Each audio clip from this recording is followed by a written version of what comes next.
આજે તારીખ 23 માર્ચ 2017 ગુરુવારના રોજ ગાંધી યુગ વિશે અને ગાંધી યુગ પ્રતિનિધિ સર્જક ઉમાશંકર જોશી વિશે અવનીની અમૃત શીર્ષક હેઠળ તથા અનુગાંધી યુગ અને અનુગાંધી યુગ સર્જક રાજેન્દ્ર શાહ વિશે શાંત કોલાહલ શીર્ષક હેઠળ વ્યાખ્યાનનું આયોજન થયું છે. એમાં આપ સૌ ગુજરાતી ભાષા સાહિત્યના ભાવકો અને ચાહકો આપ સૌનું સ્વાગત છે. આજે બે જ્ઞાનપીઠ સર્જકો વિશે વાત થશે અને એના માટે બે વક્તાઓ જે વિદ્વાન છે અને ખૂબ આપણી ભાષા સાહિત્યના અભ્યાસી વક્તાઓ છે. તે બંને વક્તાઓ શ્રી મણિલાલભાઈ હ પટેલ સાહેબ અને શ્રી વિનોદ જોશી સાહેબ, બંને વક્તાઓને આપણે તાળીઓ સાથે અભિવાદન કરીએ અને મંચ ઉપર આમંત્રણ આપીએ. આપ આવો સાહેબ.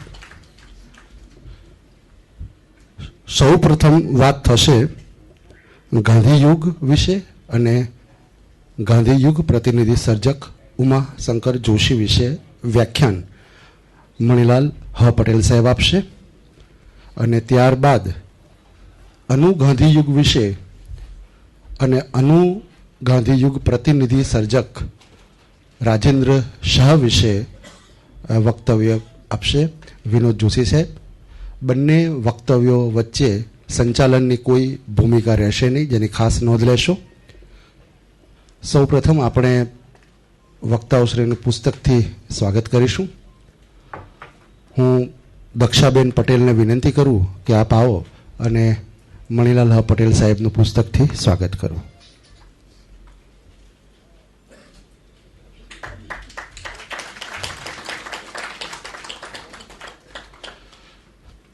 પરેશભાઈ ધામેચા સાહેબ જ્યાં હોય ત્યાંથી આવે અને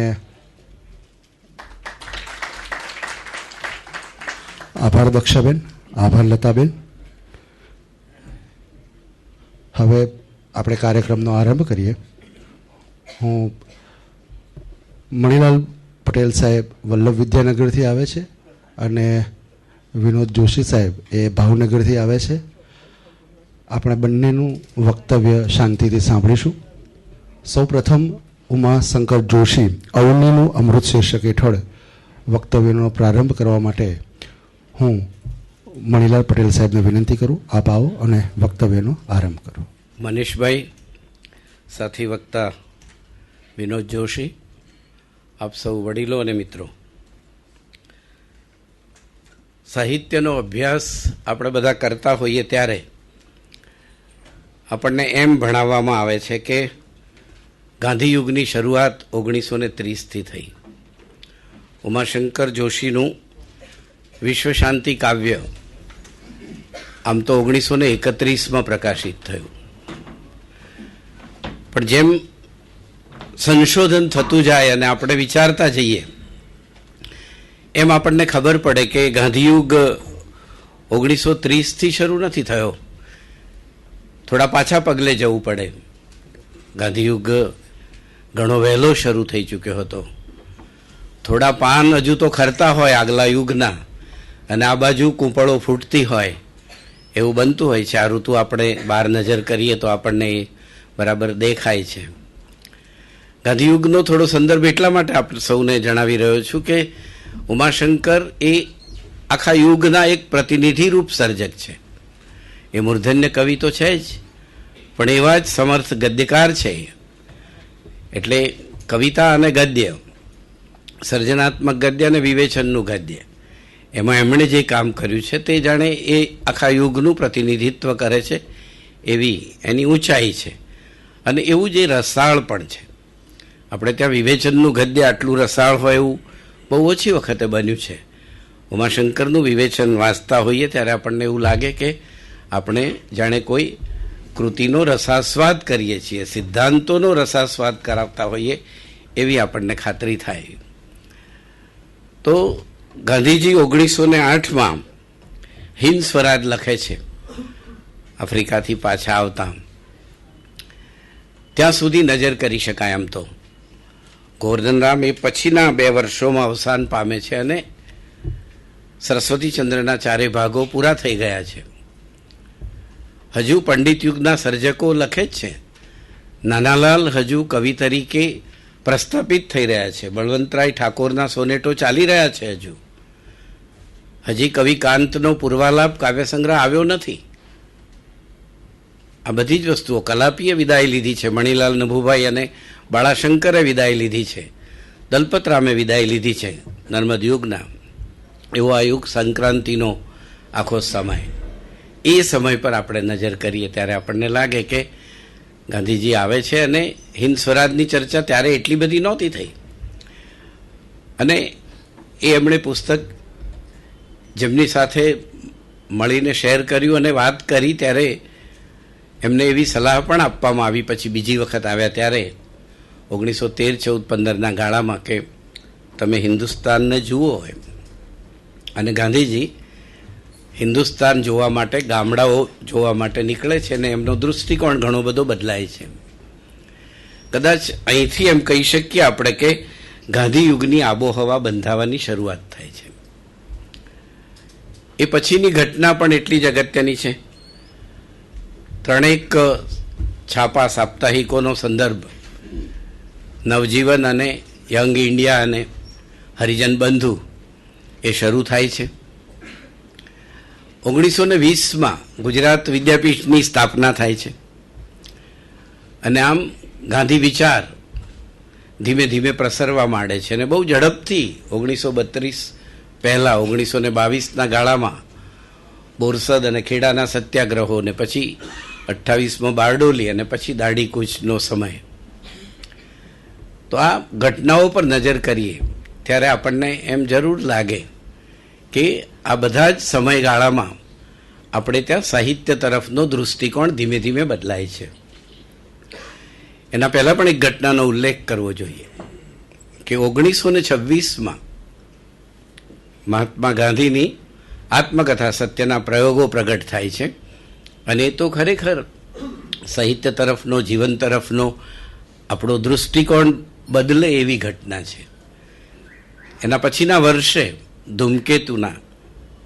ધૂમકેતુની વાર્તાઓનો સંચય પ્રગટ થાય છે, તણખા મંડળ 1.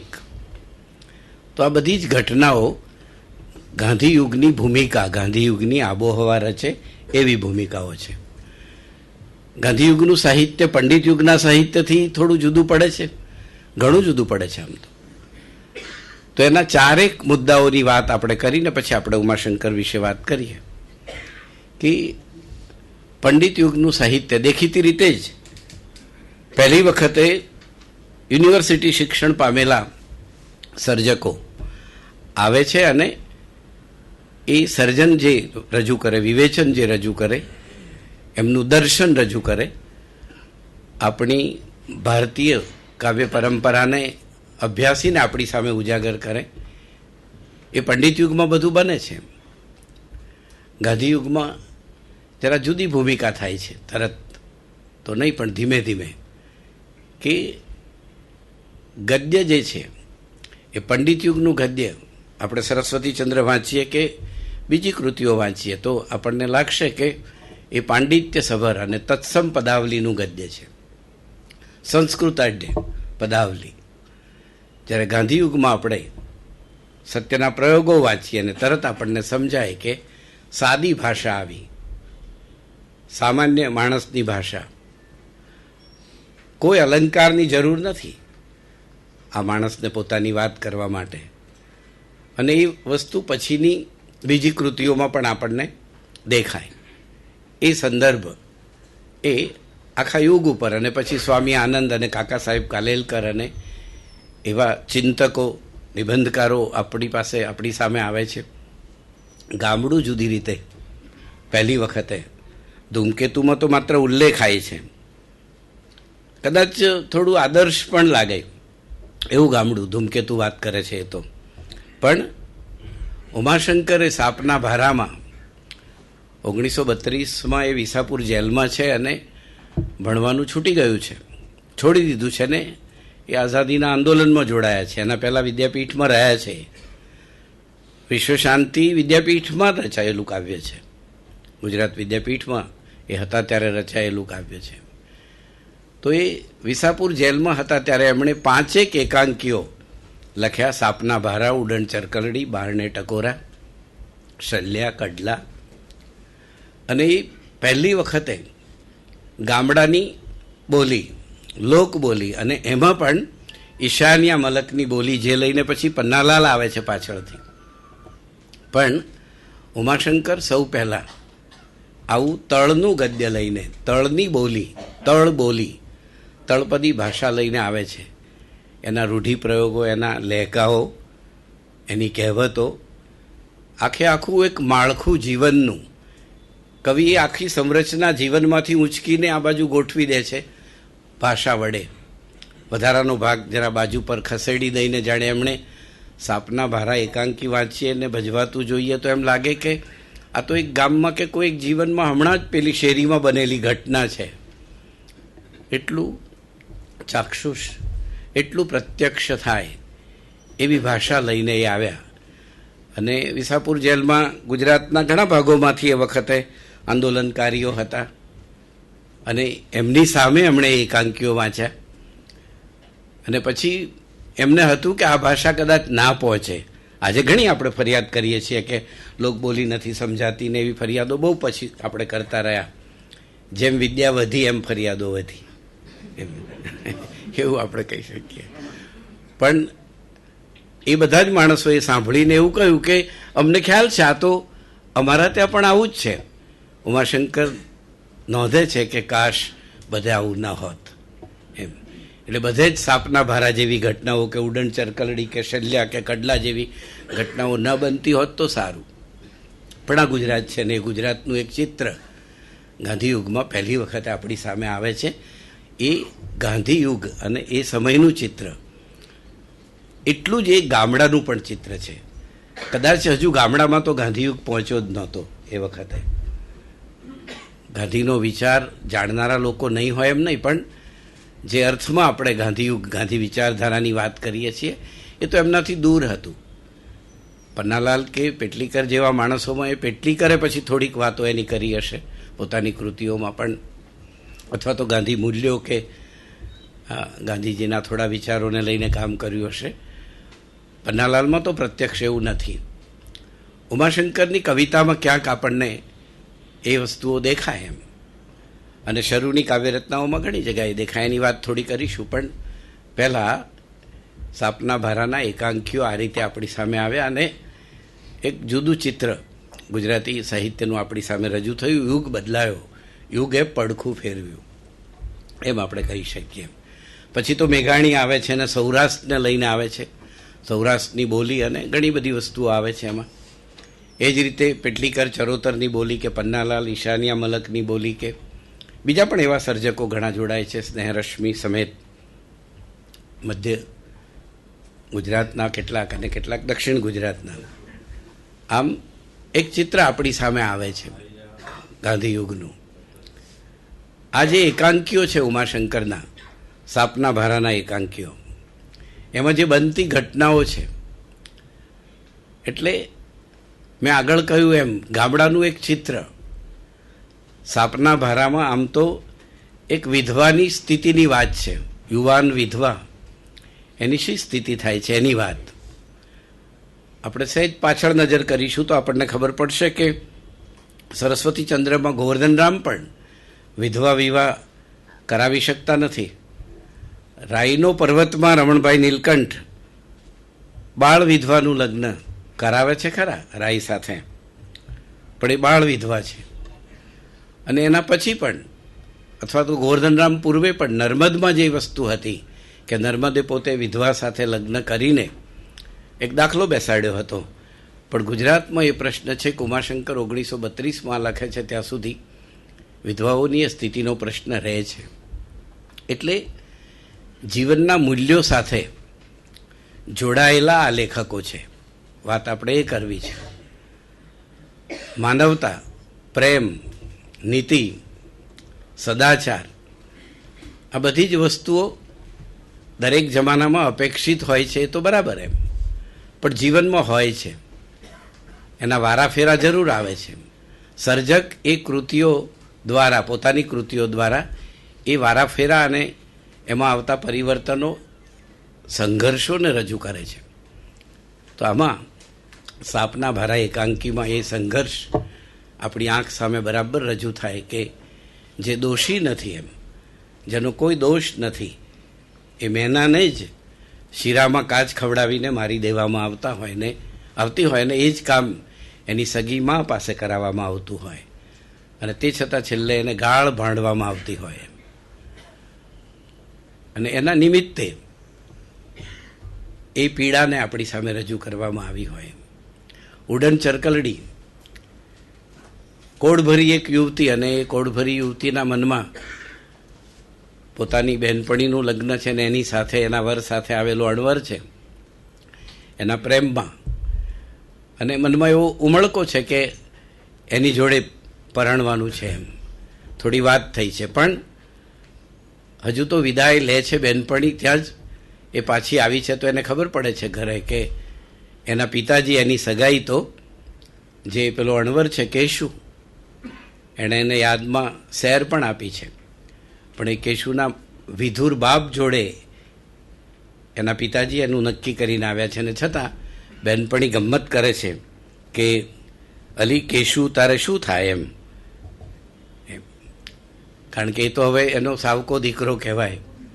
પણ એ કે છે, પેલી કે છે એ તો ખાલી અણવર જ, એમ કહીને એ પોતાની કેટલી બધી વ્યથા વેદનાને છુપાવી દેતી હશે. એ વિદ્રોહનો જમાનો જ નથી, કદાચ એ રીતે ઘડતર જ નથી થયું, એક પરંપરા ચાલી આવી છે. એટલે આપણે કૃતિમાંથી પણ બહાર નીકળીને એ સમાજ તરફ નજર કરીએ કે આ બધી વસ્તુઓ હતી. અને એ જ રીતે શલ્યા નામના એકાંકીમાં દીકરી જન્મે છે તો એ પથ્થર જન્મી, એ અર્થમાં શલ્યાનું અર્થઘટન છે. અને કડલામાં શાહુકારોના શોષણની વાત છે. તે શોષણ આજે પણ મહિનાના 5% વ્યાજ લેખે આપણી બહુ જ નજીક, આપણા સૌના નાક નીચે ચાલ્યા કરે છે. એટલે એક સર્જક કેટલા બધા વ્યાપથી કામ કરતો હોય છે. એ જ રીતે ઉમાશંકરની થોડીક વાર્તાઓ, મારી ચંપાનો વર કે લોહી તરશો કે છેલ્લું છાણું, એ બધી વાર્તાઓની વાત પણ આપણને માનવ મનની ભીતરમાં પડેલી આ બધી વસ્તુઓ, ક્યાંક વેરઝેર છે, ક્યાંક પ્રેમ છે, ક્યાંક તરસ છે, ક્યાંક એકલા એકલા લડવાની લડાઈ છે, સંઘર્ષ છે, અને કોઈને એ લડાઈ લડતા બહુ સારી રીતે આવડે છે. મારી ચંપાનો વરની લક્ષ્મી, ચંપાની બા જે યુવા વયે વિધવા થઈ છે, તે એને આ લડાઈ લડતા બરાબર આવડી છે, અને એ બહુ સરળતાથી પોતાની દીકરીના વરમાં, પોતાના જમાઈમાં પોતાના મનગમતો પુરુષ શોધી શકી છે. એ કરુણ વસ્તુ છે, પણ એ કરી શકી, અથવા એણે કરવું પડ્યું એમ. અને એ જ વસ્તુ કેવી રીતે ચંપા પણ કરે છે. પછી પોતાનો પતિ મરણાસન્ન છે ને લક્ષ્મી બા એને એવું કહે છે કે સેવા કરનારી હું બેઠી છું ને, તું રહેવા દે, તું તારું કામ કર. એટલે મરતા પતિની સેવા પણ ચંપાને કરવા મળતી નથી, એ બેજીવી છે. એ જ રીતે જ્યારે લક્ષ્મી વિધવા થઈ ત્યારે પણ ચંપા વર્ષેકની માડ હશે, અને લક્ષ્મીમાં કેવું રૂપ હતું, ને પછી એ રૂપ કેવી રીતે ઓગાળી દે છે ને દીકરીને મોટી કરે છે. જાણે બધું જ રૂપ વિલાઈ ગયું ને દીકરીમાં ગયું, અને દીકરી પરણી અને પતિ એનો આવ્યો, અને પછી એ જમાઈ સાથે સાસુ તરીકે એ જોડાય છે, અને પછી ફરીથી એ કેવી રીતે રૂપાળી બને છે એનું આલેખન ઉમાશંકરે કર્યું. અને પછી એ અચાનક પૂનમચંદ બીમાર પડ્યા અને ગુજરી ગયા જમાઈ. ત્યારે લેખકે 2 પેરેગ્રાફની વચ્ચે જગા રાખી અને એક જ વાક્ય વચ્ચે લખ્યું, પૂનમચંદ ગુજરી ગયા પછી, કે અને લક્ષ્મી બીજી વાર રાડી. એમ બીજે ક્યાંય કશો સંકેત નથી, સાસુ અને જમાઈના સંબંધનો બીજે ક્યાંય સંકેત નથી, પણ અને લક્ષ્મી બીજી વાર રાડી એવું આપણે વાંચીએ છીએ, અને તરત આખી વાર્તા આપણા મનમાં ફરી ઉઘડે છે અને આપણે ફરી પહેલેથી વાંચી જઈએ છીએ કે હવે જોઈએ. ત્યારે આપણને ખબર પડે કે સાંજ પડી છે, નેવાની વળી ઝાલીને જમાઈ ઊભો છે ને સાસુ એની જોડે કંઈ વાત કરે છે ને આ બાજુ શેરીમાંથી રામી પસાર થાય છે ને ટહુકો કરે છે ને જુએ છે. ત્યારે આપણને ગ્રામ માનસની બરાબર ખબર પડે છે.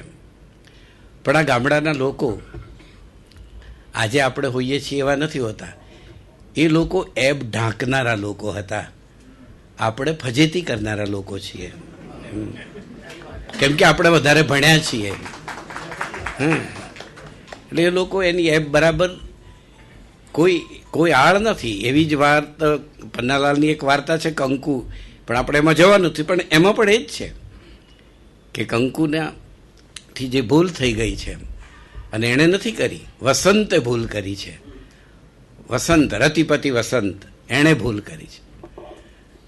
એટલે કોઈ અર્થઘટન જુદું કરે તો બરાબર છે, પણ વાત એ છે મૂળે કે કાંતમાં જે વસંત વિજયની વાત છે એવું આ પાત્રોમાં પણ વસંત વિજય છે.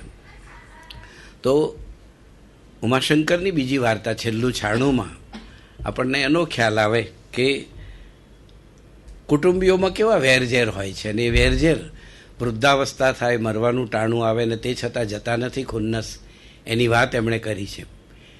આખો પૂર્વોત્તર સાબરકાંઠા અને પૂર્વોત્તર ગુજરાત એમાં બરાબર બેઠું થાય છે. એટલે હું પહેલી વાત પછી કવિતાની કરવાનો છું. એ વખતે આ વાત આવશે કે શું શું લઈને નીકળ્યો હતો એ માણસ ઘરેથી. એણે તો એમ કહ્યું કે ઘરેથી હું કેવળ શબ્દ લઈને નીકળ્યો હતો, પણ પછી એ એકલો શબ્દ નહોતો. એમાં આપણે હવે પ્રવેશીશું. પણ લોહી તરશો વાર્તા હોય એમની, અથવા તો એમની બીજી વાર્તાઓ, ગોવિંદવાળી વાર્તા કે શ્રાવણી મેળોવાળી વાર્તા કે એ બધી વાર્તાઓમાં ક્યાંક શોષણ છે તો ક્યાંક ગામડાની પ્રજાનું માનસ, એમની થોડીક ગતિવિધિઓ, એમના હસવા રોવા તો એમાં છે જ. એમ તો આમ એક ગદ્ય લેખક તરીકે, ગદ્યકાર તરીકે ઉમાશંકર આપણી સામે પ્રગટ થયા, વાર્તાકાર તરીકે, અને એના પહેલાં એના પહેલાં એ એકાંકીકાર તરીકે. પછી એમણે નિબંધો લખ્યા, એક નવલકથા પણ એમણે લખી. આ સર્જનનો મેં પહેલાં ઉલ્લેખ એટલા માટે કર્યો કે ઉમાશંકરના સાહિત્યમાં પ્રત્યક્ષપણે ગાંધીયુગ જોવો હોય, થોડો પ્રગતિવાદ જોવો હોય, અને થોડીક માનવતા કે સમાનતાની ભૂમિકાએ એમની જે ચાલ છે સર્જનમાં એ જોવી હોય તો તમારે આ સર્જનમાં જઈએ તો આપણને ઉમાશંકરમાંથી આ વસ્તુઓ મળે. કવિ ઉમાશંકરમાં એ છે, પણ કદાચ એ એટલી બધાને માટે હાથવગી ન થાય એમ બને. એટલે આપણે એનો પહેલો ઉલ્લેખ કર્યો કે આ ઉમાશંકર છે. બાકી રહ્યું એ તો એમણે નિબંધોમાં કહ્યું જ છે, અને નિબંધો કરતાંય એમણે સંસ્કૃતિના તંત્રી તરીકે જે અગ્રલેખો કર્યા હોય કે શ્રદ્ધાંજલિઓ આપી હોય કે અભિનંદન કરતી વાતો કરી હોય, કોઈ સર્જકને કોઈ કશી બીજી ઘટના બની હોય તો હૃદયમાં પડેલી છબીઓના ભાગો, 2 ભાગોમાં એ લખાણો એમના નાના નાના રેખાચિત્રો જેવા, અથવા અગ્રલેખના સમયરંગ, અને પછી સમયરંગનો બાકીનો હિસ્સો જે બાકી રહ્યો એમના અવસાન પછી પ્રગટ થયો તે. તો આ સમયરંગમાં એમના લખાણો જોઈએ, એમના નિબંધો જોઈએ, વિચાર પ્રધાન નિબંધો, સમકાલીન જીવનના નિબંધો. તો આપણને ખબર પડે કે 1947માં આ શરૂ થયું સંસ્કૃતિ, અને 1984માં એ બંધ થયું.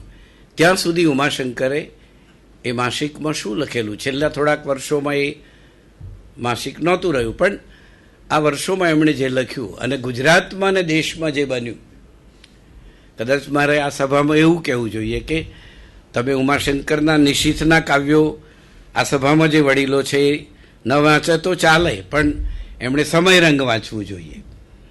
કેમ કે એમાં આપણા ગુજરાતનો આખો એક ઇતિહાસ, સાંસ્કૃતિક ઇતિહાસ, અને આપણો આઝાદીનો સમય સંદર્ભ તો ખરો, પણ એના પછી જે રાજકાજ ચાલ્યું આપણા દેશમાં, એ વિચારધારાઓને, એના સંદર્ભો, એ ચૂંટણીઓને, ઘટનાઓ બની હોય એ બધા વિશે, કટોકટી વિશે પણ, અને ઇન્દિરા ગાંધીના અવસાન વખતે પણ એ માણસે કટોકટીમાં ઇન્દિરા ગાંધીની સામે લોકસભામાં ઊભા થઈને જે ફાયરી સ્પીચ, બહુ કડક એવું વ્યાખ્યાન આપ્યું, નિર્ભયપણે વ્યાખ્યાન આપ્યું હોય, અને પછી દિલ્હી છોડતા 1976માં અલવિદા દિલ્હી એમ કહીને કાવ્ય લખ્યું હોય, એ માણસે ઇન્દિરાના અવસાન વખતે જે લેખ લખ્યો એ વાંચીએ ત્યારે આપણને એમ થાય કે આજે આવું તાટસ્થ્ય ક્યાં છે કે જે કહેવાનું છે તે વખતે બરાબર કહેવામાં આવ્યું છે કે નહીં, એમ આ બરાબર નથી એમ. અને એ વ્યક્તિએ જે ઉત્તમ કામ કર્યું છે એની પણ પૂરી વાત એ માણસે કરી હોય એમ. અને એવી તો ઘણી ઘટનાઓ સમય રંગ વાંચવાથી આપણને ખબર પડે. એટલે આપણા સમાજનો ઇતિહાસ લખનારે, આપણા રાજકારણનો ઇતિહાસ લખનારે અને સાહિત્યનો ઇતિહાસ લખનારે પણ ઉમાશંકરના સમય રંગમાંથી પસાર થવું પડે એમ. એટલે એ એમનું એક મોટું કામ છે, સમય રંગના લખાણો, એને નિબંધો જ કહીશું એમ. તો આ વાત પછી હવે આપણે ઉમાશંકરમાં પ્રવેશીએ. ઉમાશંકર કવિ. ઉમાશંકર એક જગ્યાએ કહે છે કે ભાષાનો અશ્વ સવારી કરવા દેતો નથી, જરાકમાં પાડી નાખે છે. આવો એક સમર્થ કવિ એમ કે ભાષાનો અશ્વ સવારી કરવા દેતો નથી, જરાકમાં પાડી નાખે છે. તો એ કેટલા સજ્જ છે એમ. જે માણસે એમ કહ્યું કે કવિતા આત્માની માતૃભાષા છે, કવિતા હૃદયનો અવાજ છે, હૃદયની ભાષા છે, લોહીનો લય છે, નાદ છે. પછી આપણે બધાએ જુદી જુદી રીતે એ વસ્તુઓ પ્રયોજી. એમણે આનંદશંકરમાંથી લઈને જરા જુદી રીતે કહ્યું એમ. અને એક બીજી વાત ઉમાશંકરે કરી, તે કવિતાની વાત કરતાં કરતાં એમણે એ મલકની વાત કરી કે વતનથી હું શું લઈને નીકળ્યો હતો, તો શબ્દ લઈને નીકળ્યો હતો. અને પછી બહુ જાણીતી વાત છે કે શબ્દ ક્યાં ક્યાં લઈ ગયો. શબ્દ લોકસભામાં લઈ ગયો, શાંતિ નિકેતન લઈ ગયો, દેશ વિદેશ લઈ ગયો, એ બધી વાત તો કરી. પણ મારે એ કહેવું છે કે એ શબ્દમાં ઘણું બધું હતું એમ. ઉમાશંકર 20-22 વર્ષ બામણામાં રહ્યા. ભલે અમદાવાદ ભણ્યા, ઈડર ભણ્યા, અને અમદાવાદ ભણ્યા એ વર્ષોમાં પણ એ જાય છે તો ગામડે વળીને એમ. એમના થોડા પત્રો પણ વાંચવા જોઈએ. ખાસ કરીને એમના પત્રોનો પહેલો અને બીજો ભાગ, ઉમાશંકરે લખેલા પત્રોનો ભાગ પ્રગટ થયો છે. એમાં એમ આપણને એમ થાય કે એ માણસે કુટુંબની અને ત્યાંના લોકજીવનની કેટલી બધી દરકાર કરી છે, કુટુંબ જીવનની કેટલી દરકાર કરી એ પણ એમાં છે. પણ મારે જે ઉલ્લેખ ખાસ કરવો તો તે એ વાતનો કે એ ત્યાંથી શું લઈને નીકળ્યા છે એનો સંદર્ભ જો હાથ વગો થાય તો હું અહીંથી તમને કહું કે જે ઘરેથી લઈને નીકળ્યા એમ કે છે શબ્દની વાત.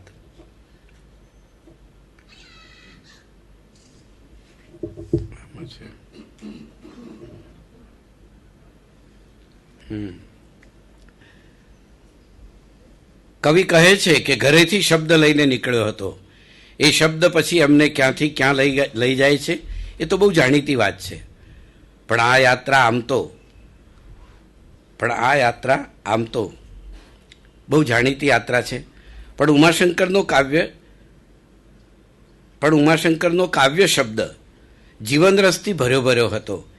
એમાં વન વતન હતા, ઝરણા હરણાની ઠેક હતી, એમાં હતી શૃંગોની ઝંખના અને કોતર કરાડોનું મૌન. કુહરોનું રહસ્ય હતું એમાં, જે જનવનમાં એ ઉગ્યા ઉછર્યા. એ જનવને એમના શબ્દને બાહ્યાભ્યંતર પ્રભાવિત કર્યો છે. ભૂમ્યા વિના, ઝંખના, બળતા પાણી, ગીત અમે ગોત્યું, સાબરનો ગોઠિયો, દરણાના દાણા, ગમે શૃંગો, રહ્યા વર્ષો ગયા વર્ષો, અમે ઈડરિયા પથ્થરો, આત્માના ખંડેર અને ગાણું અધૂરું મેલમાં જેવી અનેક રચનાઓ એ ગ્રામગીરી પ્રદેશની દેણગી છે એમ સ્વીકારવું પડે. અર્બુદગીરીએ એક તરફ એમને સૌંદર્ય દીક્ષાનો કાવ્યમંત્ર આપ્યો તો બીજી તરફ વન વતને એમને માનવતા પ્રીતિની દીક્ષા આપેલી. ઉમાશંકરની કવિતામાં પ્રકૃતિ અને માનવતાને કેન્દ્રિત કરીને ચાલ્યા છે.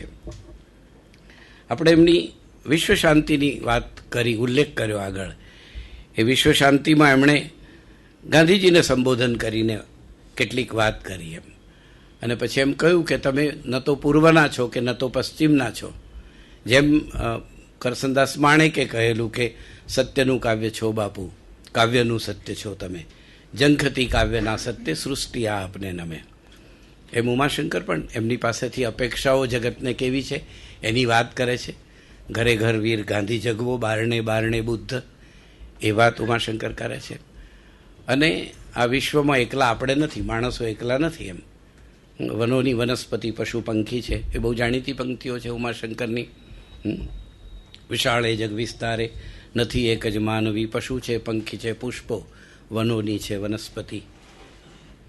તો એક તરફ વિશ્વ શાંતિની ઝંખના અને બીજી તરફ છેવાડે જઈએ ઉમાશંકરની કવિતામાં ત્યાં સુધી એમની વૈયક્તિક અશાંતિની કવિતાનો પરિચય આપણને થાય.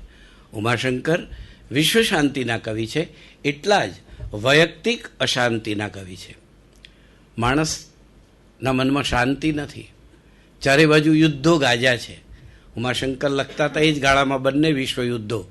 ભલે ભારતે નથી લડવા પડ્યા પ્રત્યક્ષ, પણ ભારતને એમાં જોડવામાં આવ્યું.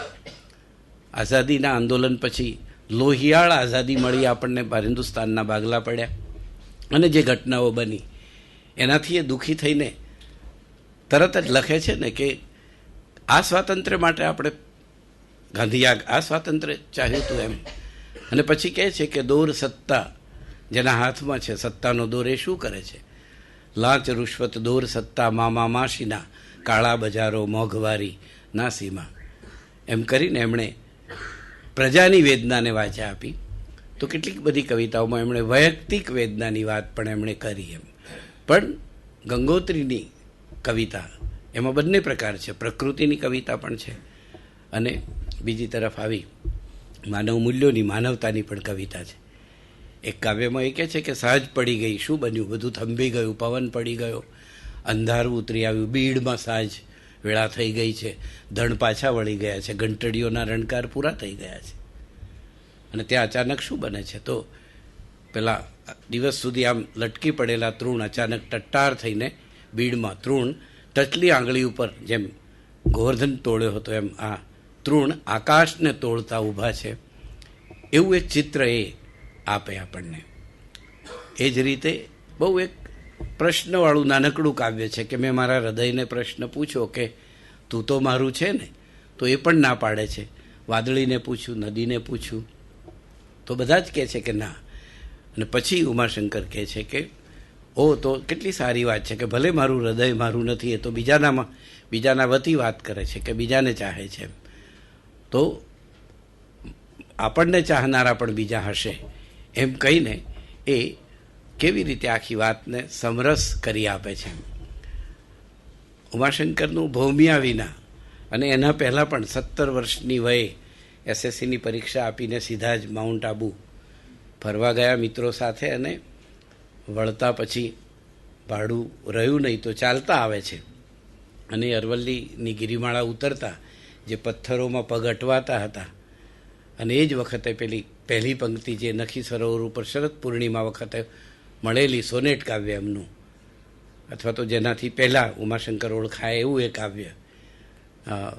કાવ્ય દીક્ષાનો મંત્ર લઈને આવ્યા. એમ એકાંત હોય ત્યારે પ્રકૃતિ મંજુલ પદાવલીનું રટણ કરતી હોય છે અને હૃદયનો ઝરો બરાબર ભરાઈ જાય પછી આપોઆપ એ વહેવા લાગે છે. એવો સંદર્ભ એ કવિતામાં છે.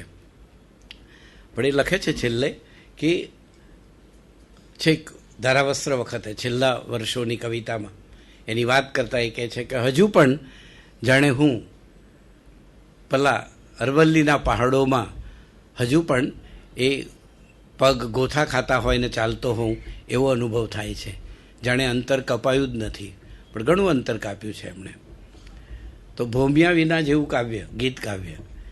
અને એ કાવ્યમાં એક પંક્તિ આવે છે તો આપણને એમ થાય કે 17 વર્ષની વયે કવિમાં હોવી જોઈતી પ્રજ્ઞા આ માણસમાં કેવી રીતે છે? એ પ્રભુદત્ત છે. એ માટે પણ વિસાપુર જેલમાં થયેલા અનુભવો તો એ પછી આવે છે. પણ એ પંક્તિની વાત એમણે કરી જુદી રીતે. પણ આપણે એ વાત કરતા હતા કે આ કૃતિ જે છે ભૌમિયા વિના, એમાં જે વાત આ બે પંક્તિઓ હું કહું છું, એ પંક્તિમાં એ જે ચીંધવા માગે છે પોતાની અને મનુષ્ય માત્રની એકલતા. એમ એકલા આકાશ તળે ઊભીને એકલો પડઘા ઉર બોલના ઝીલવા ગયો, વેરાયા બોલ મારા ફેલાયા આભમાં, એકલો અટૂલો ઝાંખો પડ્યો. એમ તો વેરાયા બોલ મારા ફેલાયા આભમાં. અને પછીની એક કવિતામાં વળી આ પડઘાઓનો દેશ એમ કે છે કે આપણે નક્કર પ્રત્યુત્તર નથી આપી શકતા, અને પછી પ્રતિશબ્દની વાત કરે છે. પછી કવિનું જીવન અરે રે શું ઉપજીવન, કેમ કે એણે આવું એઠું ગાવાનું છે. તો એ બધી વસ્તુઓ પણ જોઈએ તો અહીંથી નીકળીને આપણી સામે આવે છે. પણ એ જ ગાળામાં લખાયેલું એક બીજું કાવ્ય એમનું, એ આપણને એક જુદો અનુભવ કરાવે. સૂરજ ઢૂંઢે ને ઢૂંઢે ચાંદાની આંખ અડી. આ કાવ્ય એમ જ ઉમાશંકરનું નામ લીધા વગર વાંચીએ તો આપણને એવું લાગે કે મધ્યકાળના કોઈ કવિનું કાવ્ય હશે. એમ સૂરજ ઢૂંઢે ને ઢૂંઢે ચાંદાની આંખ અડી, નવલખ તારાના ટોળા ટળવળે રેજી, પૃથ્વી પગથારે ઢૂંઢે ભમતા વધુત કોઈ, વિશ્વંભર ભરવા નયણે રેહોજી. મહેરામણ નાદે ભૈરવ અલખ પુકારે, મૂંગા ગિરિયોના મસ્તક ઊંચે જંખ તારેજી, જંખે પંખીને પ્રાણી, સર્વર નદીઓના પાણી, રાતે ડુંગરિયા દવનો જંપ તારેજી. તરણાની છાયાઓથે કાયા ઢંકાય તારી, આભના આભૂષણ તોય ઓછા પડે રેજી. બ્રહ્માંડ ભરીને પોઢ્યા કીકીમાં માશો શેણે, જોવાને લોચનિયા તોય ગેલા રડે રેજી. ગગન ઘેરીને આજે દર્શન વરસો રેવાલા, ઉરે જુરે રે મારો પ્રાણ બપૈયો રેજી. આ જંખના નામનું એમનું કાવ્ય. એમ આવી કેટલી બધી કવિતા ઉમાશંકરમાંથી મળે આપણને કે જે સાદ્યંત આપણે એમ કહીએ કે નક્ષિક કવિતા છે, ને બીજું આપણે પછી ભલે એમાંથી જે એના સંકેતો આપણને ઘણું કે એમ, પણ એક કવિને કવિતા જ રચી આપવી છે. એટલે ઉમાશંકર વિશે બીજું એક વિધાન કરીએ કે ઉમાશંકર કલા વિશે બરાબર સાવધાન છે, કલાના પારેખ છે, કલાવિદ છે, એની ના નથી. એમ અને વિશ્વ સાહિત્ય એમણે વાંચ્યું છે, સંસ્કૃત સાહિત્યના અભ્યાસી અને અનુવાદક છે.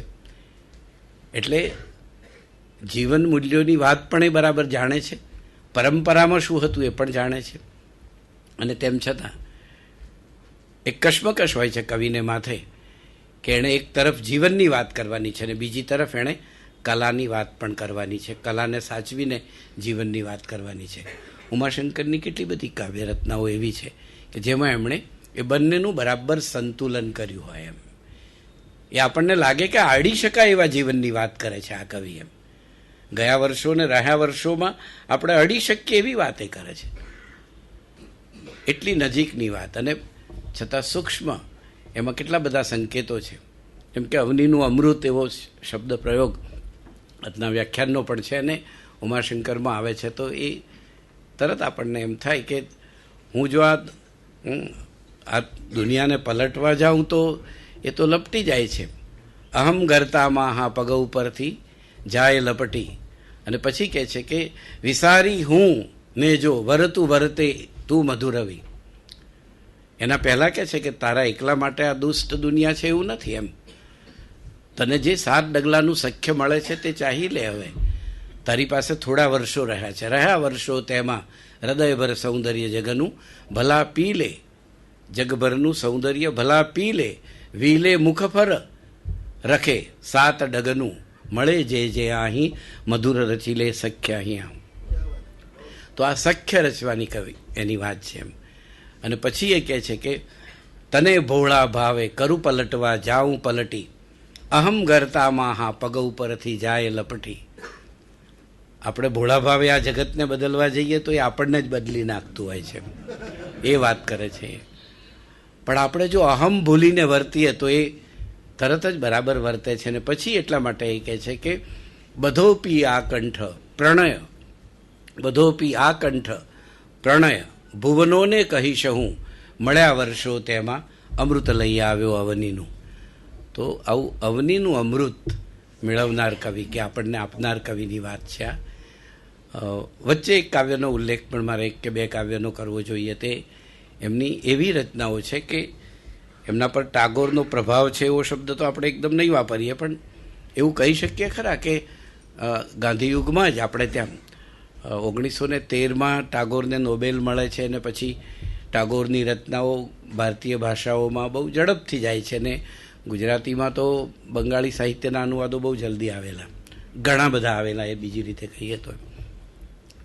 એટલે બે વસ્તુઓ છે એમાં, જીવનનું રહસ્ય, સૌંદર્ય, અને ત્રીજી વસ્તુ છે તે માનવ પ્રીતિ અને ધરતીની પ્રીત. જે અનુગાંધી યુગમાં નિરંજન પણ કહે છે કે મને તો ધરતીની પ્રીત રે, મારી મન મોરલીમાં ધરતીની પ્રીતના ભોગી તરે.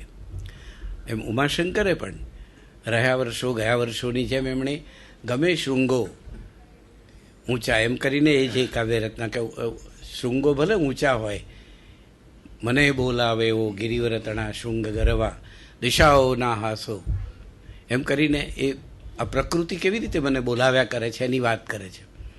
અને પછી એ કહે છે કે ભલે ને પ્રકૃતિ બોલાવતી હોય, શૃંગો ઊંચા હોય, પણ અને વર્ણન પણ કરે છે કે કેવી છે, સાંજ પડી ગઈ છે અને ગૃહિણીઓ બે બાજુ વિથિકા છે વૃક્ષોની, થોડી ઝૂંપડીઓ હારબંધ છે, આંગણા લીપેલા છે, તુલસી ક્યારા છે, અને ગૃહિણીઓ દીપ પ્રગટાવે છે સાંજનો, શિશુઓ કલ્લોલ સાથે ખેલી રહ્યા છે. એવું એક વાતાવરણ તમે જુઓ કે એક તરફ નીચેનું જીવન અને બીજી બાજુ પહાડોના શિખરો ઉપરનું એક સૌંદર્યમય જીવન અને સૌંદર્યની દૃષ્ટિવાળું એક જગત આખું.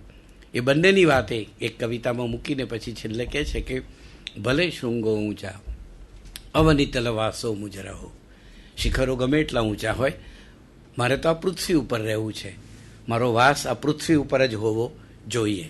અને બીજું એક કાવ્ય એમાં કુંજો વિશેની વાત કરે છે, એમાં પણ એ જ કહે છે કે આ જગત ગમે એટલું રળિયામણું અને સુંદર હોય ને દૂર સુધી બોલાવતું હોય પ્રકૃતિ, પણ આ મારા હૃદયની ખીણ છે, જનરવ ભરી ખીણ મુજો, મારા હૃદયની ખીણમાં તો મનુષ્યનો જ અવાજ હોય, મનુષ્ય માટેની લાગણી હોય, મનુષ્ય માટેનો જ પ્રેમ હોય. એ ભૂમિકા એ માણસે વાત કરી.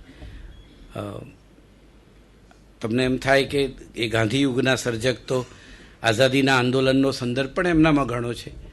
એમની બહુ જાણીતી રચનાઓના ઉલ્લેખો અમસ્તાએ કરવા જોઈએ. એમણે જે સ્વતંત્ર પ્રકૃતિ તમામ એક માનવી કા ગુલામ, સૃષ્ટિ બાગનું અમૂલ ફૂલ માનવી કા ગુલામ એમ કરીને વાત કરી, તે એની સામે એમણે એકલતાની વાત પણ એકાધિક કાવ્યોમાં કરી. ચંદ્ર ઉગ્યો છે, એકલો વહી રહ્યો છે, કાવ્યનો નાયક એકલો છે, દૂર સારસ બોલે છે, રાત વીતી ચૂકવામાં છે, અને ત્યારે એ પ્રશ્ન પૂછે છે કે આ જગમાં પેલી તો સારસ બેલડી છે, ચંદ્ર એકલો છે, નાયક એકલો છે, ત્યારે પ્રશ્ન પૂછે છે કે આ જગમાં સાથે વહેવું કે એકલા વહેવું જોઈએ. એની વાત એ સરસ રીતે એ કવિતામાં કહે છે. એટલે આપણે કવિની માપણી ઘણી વખતે અમે ભણતા ત્યારે અમે અમારા ધીરુભાઈ સાહેબને પ્રશ્ન પૂછતા કે બધા એવું કહે છે સાહેબ કે સુંદરમ ઉત્તમ કવિ છે, ઉમાશંકર કરતાં પણ ઉત્તમ કવિ, એવો અમે ટીવાય બીએમાં એમએમાં એમને ગાંડો ઘેલો સવાલ પૂછતા. એટલે સાહેબ જરાક કડકાઈથી જવાબ આપતા કે એમ તમને સુંદરમની કવિતા વધારે એવું લાગે છે આમ. અને પછી એ બંનેની વાત કરતા. એના પછીના સમયમાં આપણે એમ જોતા આવ્યા કે એક કવિમાંથી પછી બીજા બધાએ કહ્યું હોય એમ કે કોઈ એક સુરેશ જોશી કહે એમ કે કોઈ એક કવિ એક ઉત્તમ કલ્પના આપે તોય બહુ છે એમ આપણે કહેતા આવ્યા. અને પછી પાછા એમ પણ આપણે કહેતા આવીએ કે કોઈ એક કવિની કવિતામાંથી તમને એક આખો સંગ્રહ લઈએ અને એમાંથી 5 કાવ્યો સારા હોય તોય બહુ છે એમ કહેવાનો જમાનો. આજે તો મને લાગે એક કાવ્ય સંગ્રહમાંથી 5 ઉત્તમ પંક્તિઓ મળે તો પણ લોકો રાજી થાય. એવા સમયમાં છે કે આપણે આવી ગયેલા છીએ જ્યારે સુંદરમની કવિતાને ગાળવામાં આવી અને એમાંથી 60-62 કાવ્યો તમે એને ઉત્તમ કાવ્યો કહો અને કોઈ પણ જમાનામાં ટકે એવી કાવ્ય રચનાઓ, એક કિલ્લાને તોડી પડાતો જોઈને એની 500 રચનાઓથી માંડીને ઘણી બધી રચનાઓ એમણે સાંસ્કૃતિક સંદર્ભોમાં એમણે પણ ઘણું કહ્યું. ઉમાશંકરની પણ એવી જ રચનાઓ એટલી જ સંખ્યામાં, એથી વધારે સંખ્યામાં મળે, પણ આપણે કંઈ સંખ્યાવાચક વસ્તુઓથી ન જોઈએ એને, પણ સંખ્યા કરતાં એમની કેટલી બધી રચનાઓમાં અનેક જુદી જુદી ભાવોર્મીઓનું કથન વર્ણન થયેલું છે. એ આ બધી કવિતાને જોઈએ ત્યારે આપણને વધારે ખ્યાલ આવે. નિશીથ મધ્યરાત્રિ, અને મધ્યરાત્રિનું રૂપ એમણે પોતે ઘણી વખતે જોયું છે. મેઘાણીની જેમ એમણે કહ્યું નથી કે હું પહાડનું સંતાન છું, પણ મેઘાણી કરતાં પણ ઉમાશંકર તો છેક પહાડની કૂખમાં એમનું ઘર, બામણામાં દક્ષાબેનનું વતન છે, તો પહાડની કૂખમાં છેલ્લું ઘર એમનું બામણામાં, અને સામે તાંબઠિયા પર્વતો દેખાય. એનાથી આગળ ઘાટી વીંધીને જઈએ એટલે શામળાજીના ડુંગરો આવે, પેલી બાજુ જઈએ એટલે ભિલોડાની રતુંબડી, કન્યાની હથેળી જેવી રતુંબડી ટેકરીઓ આવે, એથી આગળ જઈએ એટલે ઈડરિયા ડુંગરો, જેના વિશે એમણે કહ્યું કે ક્રુદ્ધ કાળની કચ્ચરો, અમે ઈડરિયા પથ્થરો. તો એ રચના પણ એમણે આપણને આપી હોય. તો આ બધી જ વસ્તુઓ એ જોડે કહેતા ચાલે તો કેટલો વ્યાપ છે એમની કવિતાનો. અને એમણે પોતાના ઘર આંગણે ઊભા રહીને આ બધી જ વસ્તુઓ જોઈ. ઉમાશંકરના બધા જ ગીતો, એ બધા જ ગીતો આપણે જોઈએ તો મેં કહ્યું એમ 20-22 વર્ષ એ જે વતન પ્રદેશમાં રહ્યા, અને એ વતન પ્રદેશમાં રહ્યા અને ત્યાંથી નીકળતા આ બધી જ વસ્તુઓ એમણે, ઇવન એમના એકાંકીઓ અને વાર્તાઓ પણ એ વતન પ્રદેશની જ છે.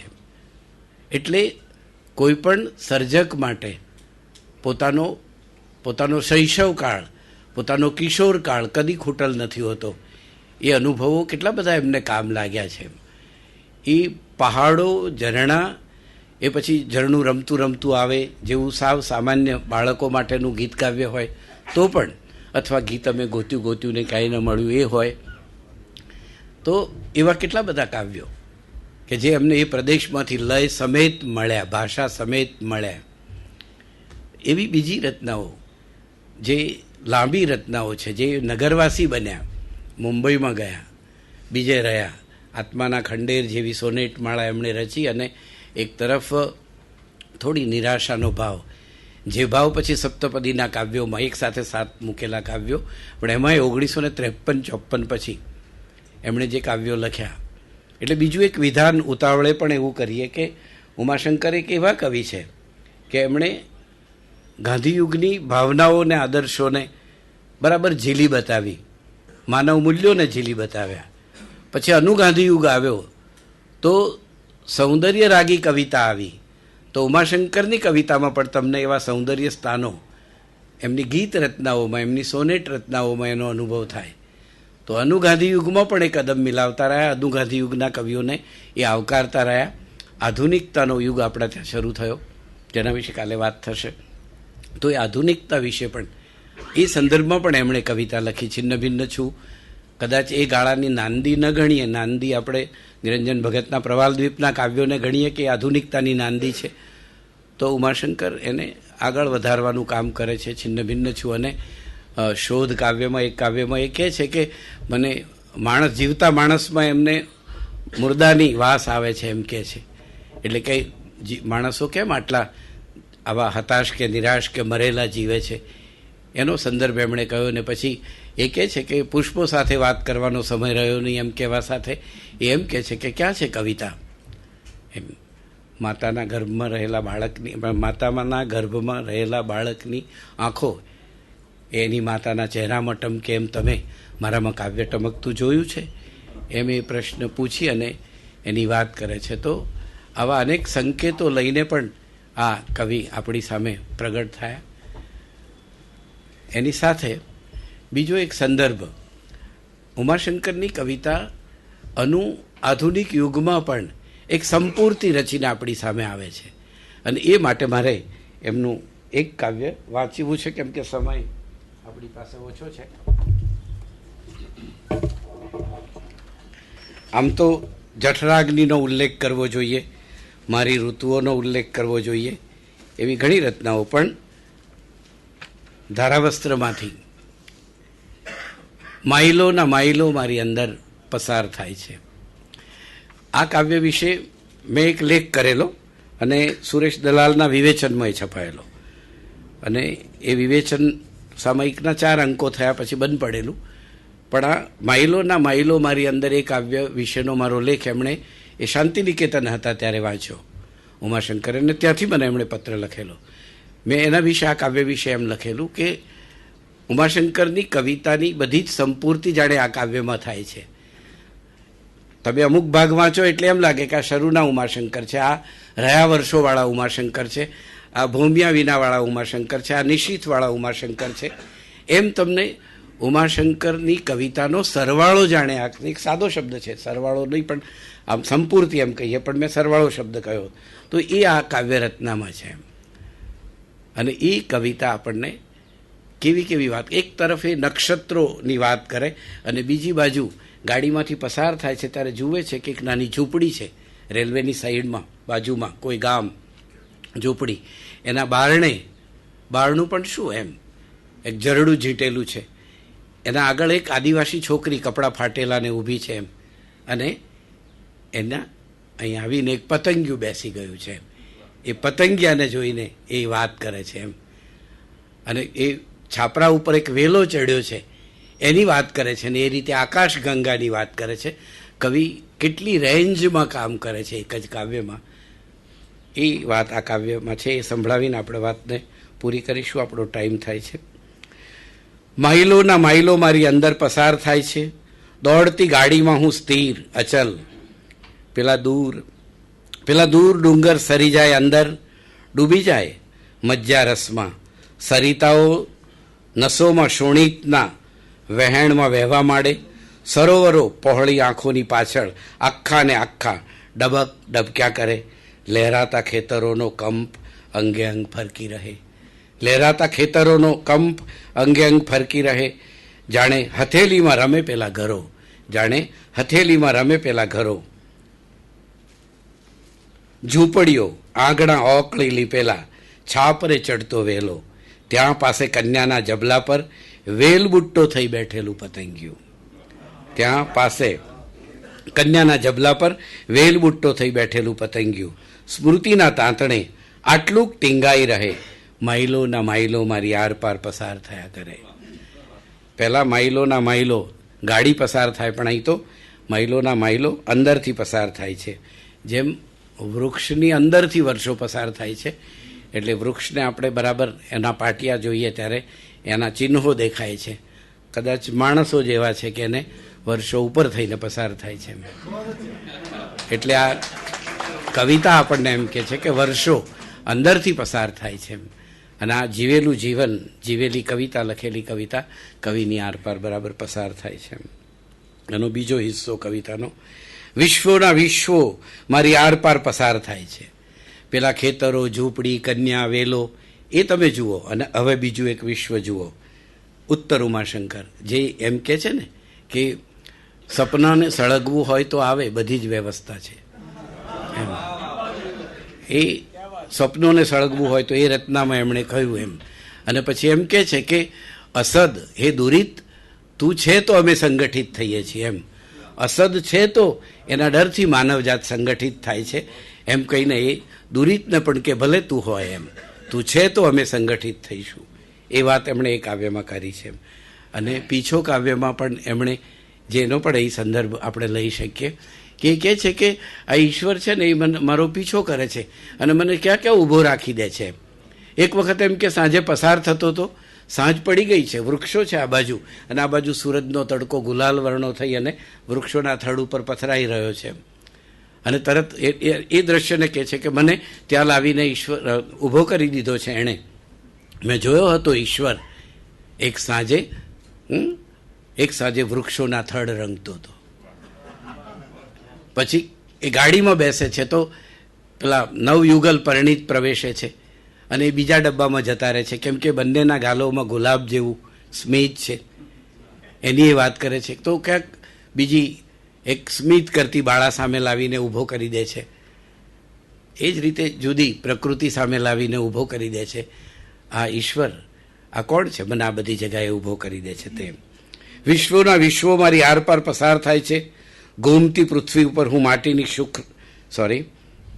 વિશ્વોના વિશ્વો મારી આરપાર પસાર થાય છે, ઘૂમતી પૃથ્વી ઉપર હું માટીની શૃંખલાથી બધ્ધ, એકમેકની આસપાસ ચકરાતા કાવાસાર નિહારિકાઓ આકાશ ગંગાઓ નક્ષત્રોના ધણ ચાલ્યા આવે, હરણ્ય મારી ભીતર કૂદી, પૂંઠે વ્યાધ લાંબોક વિછુડો, અવકાશ બધો પીધા કરું, તરશો હું જંજાના તાંડવ, ગુર્રાતા વાદળ, વિંજાતી વિદ્યુત, ઉનાળું લૂ, આ બધું જ માણસ જાત પી જાય છે તે વાત કરે છે.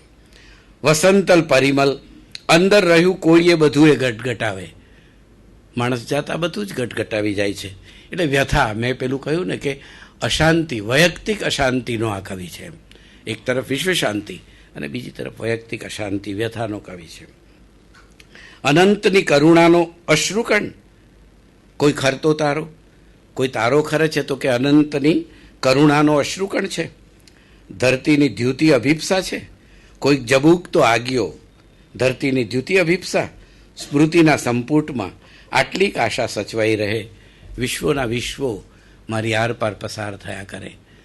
તો અનુભવ સમૃદ્ધ કવિ, અને એ અનુભવોનું એક આખું અમૃત આપણી સામે આ રીતે રજૂ કરે છે. એમની બીજી પણ રચનાઓ આપણને વાંચવાનું મન થાય, પણ હું માનું છું કે સમય પૂરો થયો છે. ઓમ કોમ્યુનિકેશનનો અને સાહિત્ય અકાદમીનો તથા આપ સૌનો ખૂબ આભાર, ધન્યવાદ.